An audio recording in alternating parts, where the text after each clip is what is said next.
Mais finalement, c'est qui ce fameux prince nigérian? Si toi aussi ça t'a provoqué des flashbacks, reste sur la vidéo, je te raconte l'histoire de cette arnaque. Hello la team, on se connecte?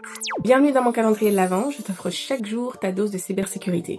Aujourd'hui, je vais te parler d'une arnaque bien connue, celle des brouteurs. Ceux qui te volent ton argent en jouant sur tes émotions. Pose-toi, prends un petit thé et prépare-toi pour l'histoire de la fraude la plus vieille du monde. Ce n'est pas un nouveau virus, c'est l'histoire d'une manipulation qui date du XVIe siècle. À l'époque, on l'appelait l'arnaque de la prisonnière espagnole. Les arnaqueurs écrivaient à des nobles pour leur dire qu'une princesse était captive et qu'il fallait payer la rançon pour l'épouser.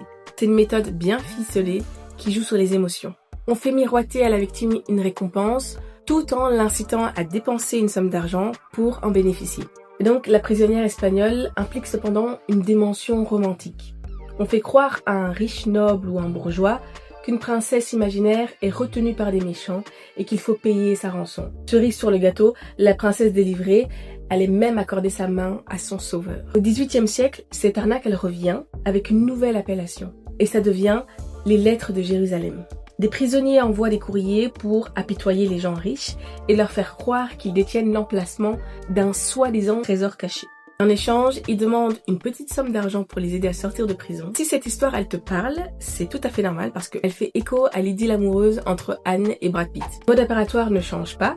Le brouteur forge une légende, donc un prince, un prisonnier, un amant, pour t'escroquer de l'argent en avance contre une promesse de fortune ou d'amour. Et donc même avec l'arrivée d'Internet, le stratagème il est resté identique. Aujourd'hui, on l'appelle aussi la fraude 419. 419 étant l'article du code pénal nigérian interdisant la pratique. Ce qui est fou, c'est que les arnaqueurs te choisissent en laissant des indices. Je sais pas si t'as déjà remarqué, mais ce genre de mail contient beaucoup de fautes d'orthographe et c'est pas laissé au hasard. C'est fait pour tester la crédulité.